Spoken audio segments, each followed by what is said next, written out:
13 adolescentes découvrent une mystérieuse substance qui leur donne des pouvoirs extraordinaires, qui deviennent plus forts le jour, mais en même temps, leur vie plonge rapidement dans une spirale hors de contrôle lorsque leurs côtés les plus sombres émergent.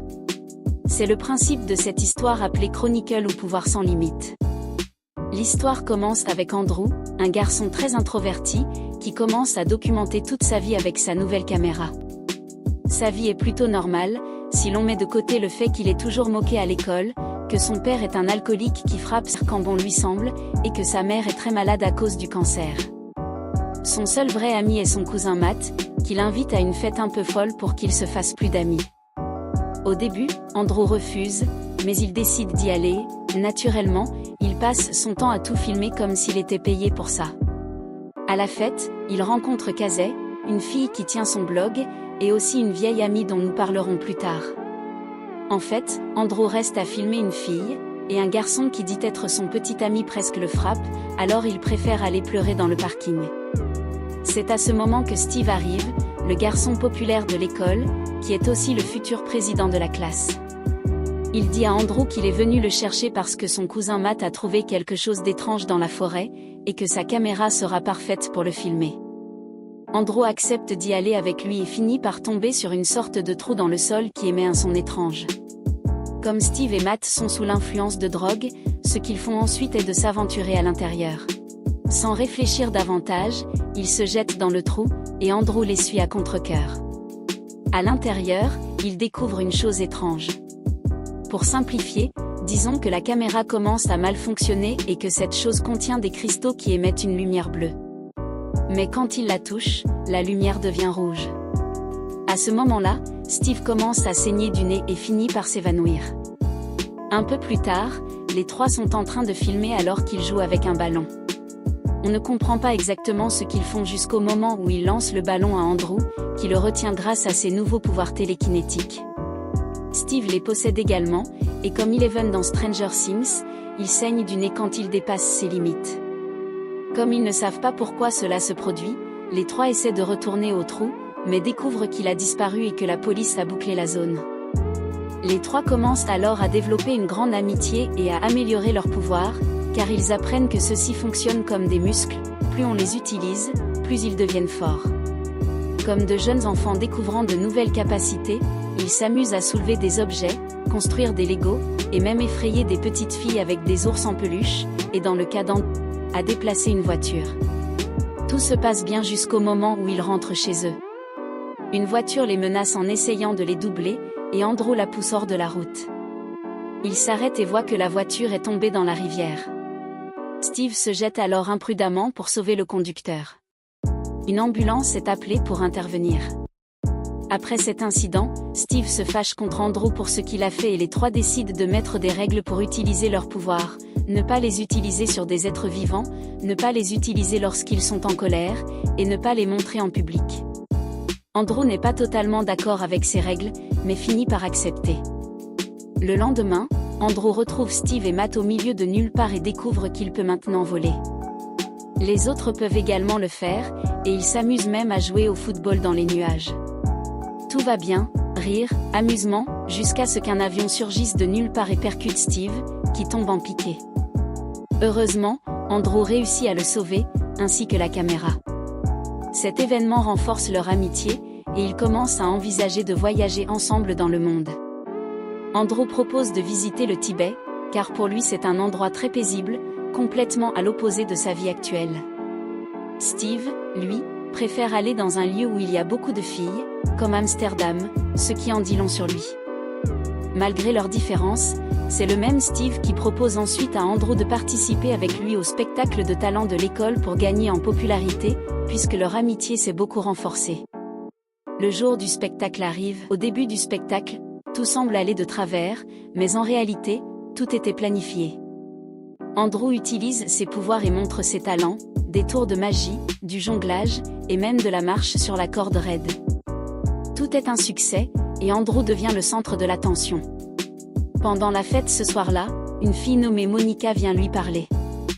Il joue au beer pong, ce qui est un jeu facile pour Andrew, et Monica l'invite ensuite chez elle, soi-disant pour étudier. Andrew filme un petit vidéo en direct où il dit combien il est heureux. Mais il arrive à un moment où Monica sort de la chambre et, par malchance, il finit par vomir sur elle. Il essaie de le réconforter, mais Andrew, humilié et en colère, ne veut parler à personne. Quelques jours plus tard, il devient encore plus renfermé et un peu instable. Par exemple, il en vient à tuer une petite araignée innocente par frustration. Peu de temps après, son père trouve sa caméra et l'accuse d'être égoïste pour avoir caché une caméra de 500 $ alors que sa mère est malade et qu'il dépense tout son argent en alcool. Il l'insulte aussi de rater et lui dit qu'il n'a pas de vrais amis, puis le frappe comme d'habitude. Mais Andrew utilise ses pouvoirs pour se défendre et se fait respecter. On voit ensuite commence à sortir avec Casey, et il semble que leurs pouvoirs soient connectés. Quand Andrew saigne du nez, Steve aussi. Heureusement, Steve parvient à le retrouver dans le ciel car il peut entendre sa voix. Les deux discutent au milieu d'un orage électrique. Steve essaie de consoler Andrew, lui disant qu'il n'est pas le seul à avoir des problèmes familiaux, mais Andrew, encore furieux après le comportement de son père, lui répond qu'il n'est pas son ami et lui demande de partir. Soudain, un éclair frappe Steve, qui meurt presque instantanément. Le lendemain, aux funérailles, Matt confronte Andrew sur la manière dont Steve est mort, soulignant qu'il n'y avait pas d'orage ce jour-là. Andrew ne donne aucune explication et s'envole. Plus tard, il retourne sur la tombe de Steve pour lui présenter ses excuses pour ce qui s'est passé. À cause de tout cela, Andrew redevient le bizarre de l'école, tandis que Monica, on peut supposer, raconte à tout le monde ce qui s'est passé entre eux. Andrew n'en peut plus des moqueries et décide d'affronter celui qui l'embêtait toujours, lui arrachant 3 dents d'un seul coup. Maintenant, Andrew, en bon psychopathe, commence à rationaliser sa folie, s'identifiant comme un « super prédateur », qui ne devrait pas ressentir de culpabilité pour avoir blessé les plus faibles. Pour lui, le lion ne se sent pas coupable lorsqu'il tue une gazelle. Dans sa logique, ses actes sont naturels. Alors qu'il s'explique, sa force devient encore plus évidente, il commence à écraser une voiture sous l'effet de son « chi », démontrant que ses pouvoirs sont encore plus puissants. Pendant ce temps, l'état de sa mère ne s'améliore pas, et Andrew, désespéré car il doit payer plus de 700 $ pour ses médicaments, décide de voler de l'argent. Il se déguise en pompier et va voir des voleurs de son quartier. Ils se moquent de lui, et Andrew leur inflige la raclée de leur vie. Comme ils n'ont pas beaucoup d'argent, il se rend ensuite à une station-service. Alors qu'il s'apprête à prendre l'argent, le propriétaire sort avec une arme et lui tire dessus. Andrew parvient à désarmer l'homme, mais malheureusement, cela provoque une énorme explosion qui l'envoie directement à l'hôpital. Ni la police ni son père n'interviennent immédiatement. À son réveil, son père lui dit que sa mère est morte seule pendant qu'il n'était pas à la maison, lui reproche sa mort et lui demande presque de s'excuser pour être né. Alors qu'il est sur le point de le frapper, Andrew se réveille, et tout disparaît comme un cauchemar. En parallèle, Matt est à l'anniversaire de son petit frère quand il commence à saigner du nez et presque quelque chose ne va pas avec Andrew. Ses soupçons se confirment en regardant les nouvelles. Comme Casey est avec lui, il décide de se rendre là-bas. Une fois sur place, Andrew s'envole de l'hôpital avec son père et le laisse tomber pour qu'il meure. Mais Matt le rattrape en l'air, et ils doivent fuir rapidement en voiture tout en essayant de calmer Andrew.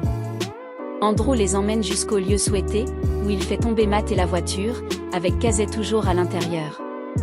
Mais Matt réussit à revenir et à la sauver. On ne sait plus rien d'elle après cela. Matt essaie de raisonner Andrew, mais ce dernier est très en colère contre lui pour avoir sauvé son père. Comme Andrew est maintenant complètement hors de contrôle, une immense bataille éclate entre eux. La police tente de l'arrêter, sans succès, car Andrew dévie les balles comme dans Matrix. Aveuglé par la colère, il commence à tout détruire autour de lui, tuant sans distinction. Voyant qu'il n'a plus d'autre choix, il décide de prendre la lance d'une statue, de ses dernières forces, la jette droit sur Andrew pour le traverser. La police tente d'arrêter Matt en l'entourant, mais il a encore de la force et s'échappe en volant. Un peu plus tard, Matt filme une vidéo dédiée à Andrew, où il promet d'utiliser ses pouvoirs pour aider les gens et de découvrir comment ils ont obtenu ses capacités. Il retourne la caméra et on le voit au Tibet, comme Andrew l'avait toujours voulu. Il dit qu'il l'aime et, avant de s'envoler, laisse la caméra tourner.